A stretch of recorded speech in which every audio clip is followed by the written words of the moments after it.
Hello everyone, welcome to the history chapter of class 10 Nationalism in India.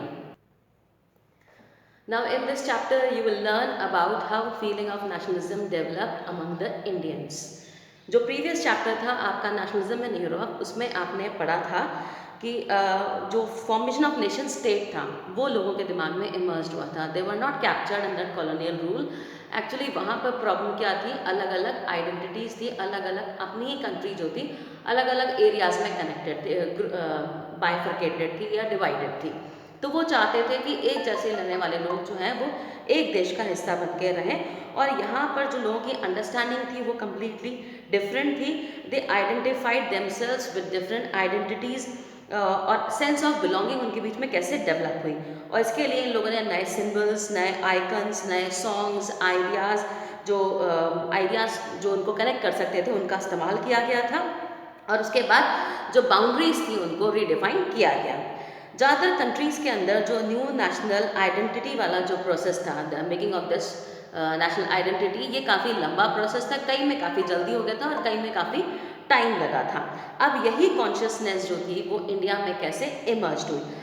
अब India के अंदर जब colonial rule था, when the Britishers were ruling in India, तो हमारे अंदर जो सेंस जो डेवलप हुई थी वो बीइंग ऑप्रेस्ड, हम लोगों को लगता था कि हम लोगों को दबाया गया है, हम लोगों को सप्रेस किया गया है, कुचला गया है. तो ये फीलिंग कैसे डेवलप हुई, क्योंकि कॉलोनियल पीरियड में हर इंसान, हर वर्ग, हर कम्युनिटी जो थी कहीं ना कहीं किसी न किसी कारण से परेशान थी. चाहे वो ब्रिटिशर्स की जो पॉलिसीज़ थी, अलग अलग एक्ट्स उन लोगों ने पास करे उसकी वजह से थी, या हमें हायर जो पोस्ट वगैरह थी उसमें मौका नहीं दिया जाता था, या ज़बरदस्ती हमको सेना में भर्ती कर दिया जाता था. उसके अलावा जो उनका टैक्सेशन पॉलिसीज़ थी, रेवेन्यू पॉलिसीज़ थी, वो काफ़ी हार्श थी. फोर्सिबली हमको प्रेशराइज किया जाता था कि आपको ये नहीं उगाना, आपको ये उगाना है. हमारा रॉ मटेरियल सारा वो ले जाते थे, फिनिश गुड्स हम लोगों को ज़बरदस्ती सप्लाई करते थे. ट्रेड को लेके पॉलिसीज़ थी, इंडस्ट्रियलिस्ट परेशान थे. तो बहुत सारे कारण थे, सबके अलग अलग. Now when the different people have different issues, सबके इश्यूज़ थे लेकिन सबके अलग अलग थे, तो जो नोशन ऑफ फ्रीडम जो था वो भी सबका अलग अलग था. अब इस फ्रीडम का जो आइडिया था इसको डेवलप करना, इनको ये समझाना कि actually we are trapped by the Britishers. हम पूरा भारत जो है उसके ऊपर इन लोगों ने गुलामी कर रखी है. और अलग अलग पॉइंट से आप इसको ना सोचो, उसको सिर्फ एक मूवमेंट की तरह लेके चलो. इसको ये समझो कि हमें अपने आप को आज़ाद करना है, क्योंकि यहाँ सबके लिए फ्रीडम का मतलब अलग था. कोई प्लांटेशन वर्कर है तो वो चाहता था कि मेरे लिए आज़ादी का मतलब क्या है कि मैं अपने घर तक वापस पहुँच जाऊँ, मुझे कोई और ऑक्यूपेशन ऑप्ट करने का मौका दिया जाए. कोई टैक्सेशन से परेशान है तो वो चाहता था कि टैक्स को कम कर दो, तो उनके लिए फ्रीडम का मतलब टैक्स जो पॉलिसी थी उसके अंदर थोड़ा सा रिबेट और थोड़ा सा उसमें कंसेशन मिल जाए, उनके लिए वो था. तो सबके अलग अलग आइडियाज़ को एक साथ लेकर आना और उनके अंदर ये फीलिंग डेवलप करना कि now we are fighting for our freedom, not for our personal gains. तो इन सबको डेवलप करने के लिए Congress under leadership of Mahatma Gandhi, उन्होंने किस तरह से इस आइडिया को डेवलप करा. तो अलग अलग मूवमेंट्स का सहारा लिया गया था, जैसे नॉन कॉपरेशन है, सिविल डिसोबीडियंस है. तो इस चैप्टर में हमें उन सब के बारे में पढ़ना है. अब हम अलग अलग कम्युनिटीज़ की बात करते हैं कि हम सबको यूनाइट करके काम करना है. तो जब अलग अलग कम्युनिटीज़ को हमें मिक्स करना होता है, यूनाइट करना होता है, so it is not a simple task. इसके अंदर काफ़ी सारे कॉन्फ्लिक्ट्स वगैरह, लड़ाई झगड़े होते हैं, क्योंकि इंडिया के अंदर अगर हम प्रीवियस टाइम की बात करें तो यहाँ पर जो कास्ट सिस्टम था वो बहुत स्ट्रांगली एम्बडीड था, अंदर तक लोगों में घुसा हुआ था कि I am belonging to upper caste, he is from lower caste. तो डिस्टिंक्शन, अप एंड डाउन भेदभाव, जो डिस्क्रिमिनेशन था वो बहुत ज़्यादा स्ट्रॉन्ग था.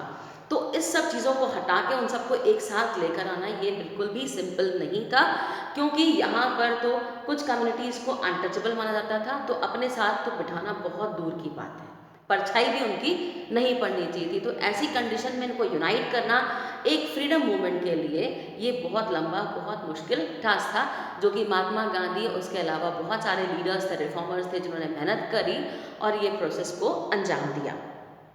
तो यहाँ पर अलग अलग मूवमेंट्स के बारे में हमको पढ़ना है, किस मूवमेंट का क्या रोल था और कैसे हम फ्रीडम फाइट तक पहुँचे. तो सबसे पहला जो टॉपिक हमको लेना है that is the first world war, खिलाफत एंड नॉन कॉपरेशन. अब फर्स्ट वर्ल्ड वॉर, खिलाफत, नॉन कॉपरेशन, इनका प्रॉब्लम क्या थी इस वक्त. जो फर्स्ट वर्ल्ड वॉर का टाइम था वो हमारा था 1914 से 1918 का. इस वॉर के टाइम पर हमारे इंडियंस ने क्या क्या सफ़र करा वो हमको समझना है। अगर आप 1919 के बाद देखें तो यहाँ पर नेशनल मूवमेंट जो था वो नए नए एरियाज़ तक इंडिया में पहुँच चुका था और नए सोशल ग्रुप्स जो थे वो भी इसमें अपने आप को इनकॉर्पोरेट उन्होंने कर दिया था और इसीलिए नए मोड्स ऑफ स्ट्रगल जो थे वो डेवलप हुए। फर्स्ट अगर हम देखें तो 19 जो वर्ल्ड वॉर चल रहा था हमारा 14 से 18 के बीच में, वहाँ प्रॉब्लम क्या क्रिएट हुई थी? The war created a new economic and political situation. पूरी कंट्री के अंदर इस वॉर की वजह से नई पॉलिटिकल और इकोनॉमिक सिचुएशन क्रिएट हुई थी। उसके बाद it led to huge increase in defence expenditure. जो डिफेंस में आने वाला खर्चा है वो भी काफ़ी ज़्यादा बढ़ गया था, जिसके लिए वॉर लोन्स लिए गए थे और उन लोन्स को चुकाने के लिए टैक्स वगैरह बढ़ा दिया गया था। अब इसका प्रेशर किस पे आएगा? इंडियंस के ऊपर। कस्टम ड्यूटीज़ वगैरह को बढ़ा दिया गया और इसी के साथ नया टैक्स इंट्रोड्यूस करा था जो कि था इनकम टैक्स, जिसको हम आज तक भुगत रहे हैं। उसके बाद through the war years prices increase. जब ये वॉर चल रहा था तो उसी टाइम पर 13 से लेकर 18 तक के, वैसे 14 से 18 स्टार्ट था वॉर, लेकिन 13 से लेकर 18 तक के बीच में जो प्राइसेस थे चीज़ों के वो डबल हो चुके थे। अब आपका खर्चा ऑलरेडी इतना बढ़ चुका है, आधी ज़्यादा लोग जो है वॉर में इंगेज हैं, पीछे औरतें हैं अपना घर संभाल रही है, जो इनकम थी वो ख़त्म हो गई लोगों की, और इस बीच अगर आपके ऊपर इनकम टैक्स भी लगा दिया जाएगा तो आपकी कंडीशन डेफिनेटली मिजरेबल ही होने वाली है। यहीं से लोगों की जो एक्सट्रीम हार्डशिप्स थी कॉमन पीपल की वो स्टार्ट हुई। उसके अलावा वॉर के अंदर सोल्जर्स की ज़रूरत होती है, तो पूरे पूरे विलेजर्स को उठा उठा के ज़बरदस्ती फोर्सिबली रिक्रूट कर दिया गया, यानी ज़बरदस्ती उनको धकेल दिया गया वॉर के अंदर कि आपको वॉर में फोर्सिबली लोगों को धकेल दिया गया वॉर के अंदर। और इसीलिए जो गांव के लोग थे वो काफ़ी ज़्यादा परेशान थे, गुस्से में थे वो। उसके बाद 1918, 19 और 2021 ऐसा टाइम था जब इंडिया में काफ़ी सारे एरियाज़ में क्रॉप्स हो गई फेल, चीज़ों के दाम बढ़ चुके हैं, ज़बरदस्ती आर्मी में काफ़ी लोग मारे जा चुके हैं। तो उसके बाद अगर फसलों के दाम भी फसलें आपकी ख़राब हो जाती है तो आप अर्न कहाँ से करोगे? टैक्स तो आपको देना ही है, आपकी ज़मीन से प्रोडक्शन हो या ना हो, ज़मीन के प्रोपोर्शन में आपको टैक्स वगैरह उनको देना है। तो ये सारी चीज़ें कहाँ से कंप्लीट होगी? और इसकी वजह से क्योंकि क्रॉप्स फेलियर हो गई तो फूड की शॉर्टेज भी हो गई, शॉर्टेज हो गई, डिमांड ज़्यादा, तो डेफिनेटली प्राइजेस और ज़्यादा बढ़ने वाले हैं। उसके बाद इस सिचुएशन को और ज़्यादा कंपेन करा किसने? एक एपिडेमिक इन्फ्लुएंजा, वो भी स्प्रेड हो गया। एपिडेमिक होता है जब महामारी, कोई बीमारी बड़ा रूप ले लेती है, स्प्रेड होती रहती है, तो उसको महामारी कहा जाता है। तो एपिडेमिक भी राइज हो गया। 1921 का अगर हम सेंसस देखें तो 12 से 13 million people perished as a result of famine and the epidemic. Famine की वजह से या फिर इस महामारी की वजह से लोगों को अपना एरिया छोड़कर किसी और एरिया में माइग्रेट होना पड़ा। दैट मीन्स उनको नई सोर्स ऑफ इनकम, नई तरीके से लाइफ को स्टार्ट करने की ज़रूरत है। अब इस टाइम पर जब सारी होप्स लोगों की खत्म हो चुकी है, people are suffering from different kind of hardships, war end हो गया, तो उनको लगता था कि वॉर एंड होते होते उनकी सारी प्रॉब्लम्स खत्म हो जाएगी, लेकिन ऐसा कुछ भी नहीं हुआ। और इसी टाइम पर एक नए लीडर अपीयर हुए जिन्होंने एक नया मोड ऑफ स्ट्रगल निकाला था। that leader was Mahatma Gandhi, and the new mode of struggle was non-violence, Satyagraha, without arms, without violence, किस तरह से आपको विरोध करना है। तो आइडिया ऑफ सत्याग्रह में क्या था कि जो महात्मा गांधी थे वो 1915 जनवरी में इंडिया में आए। He born up in India, he brought up in India, but law करने के लिए वो साउथ अफ्रीका गए थे, वहाँ पर प्रैक्टिस कर रहे थे और वहाँ पर कुछ चीज़ें इन्होंने ऐसी फेस करी जिनको समझ में आया कि मेरी कंट्री भी परेशान है मुझे, और वापस वो वहाँ पर जो अपना उनका आइडिया डेवलप हुआ था सत्याग्रह, उसको लेकर वो इंडिया में आए 1915 के अंदर। उसके बाद उन्होंने क्योंकि सक्सेसफुली उन्होंने सत्याग्रह जो था अफ्रीका में स्टार्ट किया था, उसके बाद इसी आइडिया को लेकर इंडिया में आए।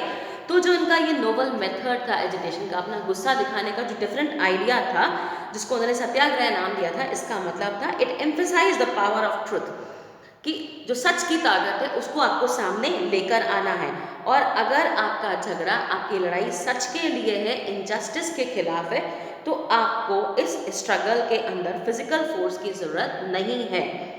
आपको ऑपरेसर को दबाना है, उसको समझाना है, तो आपकी उसकी कॉन्शियसनेस को उजागर करना होगा, उसको जागृत करना होगा, उसको ये रियलाइज़ कराना होगा कि that you are doing wrong with the people. तो ये आप कैसे करोगे? ये आप नॉन वायलेंट तरीके से करोगे। विदाउट सीकिंग वेगनेंस और being aggressive, satyagrahi could win the battle. बिना किसी वायलेंस के, बिना किसी एग्रेशन के आप अपना ये युद्ध जो है वो नॉन वायलेंट तरीके से जीत सकते हो।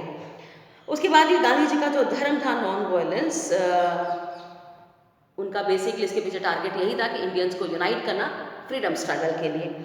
तो जब वो इंडिया में आए तो उन्होंने सबसे पहले सत्याग्रह मुहिम जो था 1916 में लॉन्च करा ऑपरेसिव प्लांटेशन सिस्टम के खिलाफ। ये एरिया आपका था चंपारण बिहार का। चंपारण बिहार में 1916 में उन्होंने प्लांटेशन वर्कर्स जो थे काफ़ी ज़्यादा ऑपरेस थे ब्रिटिश पॉलिसीज से, तो उनके लिए इन्होंने ये सत्याग्रह मूवमेंट का लॉन्च करा। उसके बाद 1917 ही went to Kheda district of Gujarat. 1917 में खेड़ा गुजरात वहाँ पर गए और यहाँ पे जो किसान थे वो क्रॉप फेलियर और प्लेग की वजह से परेशान थे। फसलें खराब हो गई थी और प्लेग की जो बीमारी होती है, जो चूहे अनाज वगैरह खा जाते हैं, तो वही दूषित अनाज अगर हम कंज्यूम करते हैं तो प्लेग की बीमारी हो जाती है। तो ये एक महामारी का रूप ले चुकी थी।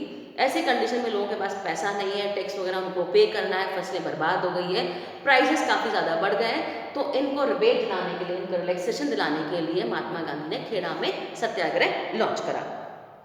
उसके बाद वो अगले गए 1918 के अंदर अहमदाबाद। 1918 में अहमदाबाद, यहाँ के जो कॉटन मिल वर्कर्स थे वो काफ़ी परेशान थे ब्रिटिश पॉलिसीज, टैक्सेशन सिस्टम को लेकर, तो उनको भी सेफ गार्ड करने के लिए 1918 में सत्याग्रह लॉन्च किया गया। 16, 17, 18 तीनों के बाद में जब ये सक्सेसफुल रहा तो उनको लगा कि अब एक सत्याग्रह मूवमेंट ऐसा होना चाहिए जहाँ पे सारे भारतीय एक साथ आ सकें। अब वो हमको कहाँ मिलेगा, तो उसके बाद उन्होंने 1919 में ब्रिटिशर्स के द्वारा एक रोवलेट एक्ट पास किया गया था, उसको यूज़ करा कि इस एक्ट से सभी कहीं ना कहीं प्रॉब्लम में थे। क्या ये एक्ट था और किस तरह से उनको मूवमेंट को आगे बढ़ाया, सत्याग्रह इसको लेकर कैसे लॉन्च हुआ और फिर नॉन कोऑपरेशन क्यों लॉन्च किया गया, वो आपको अगले वीडियो में क्लियर हो जाएगा। Thank you.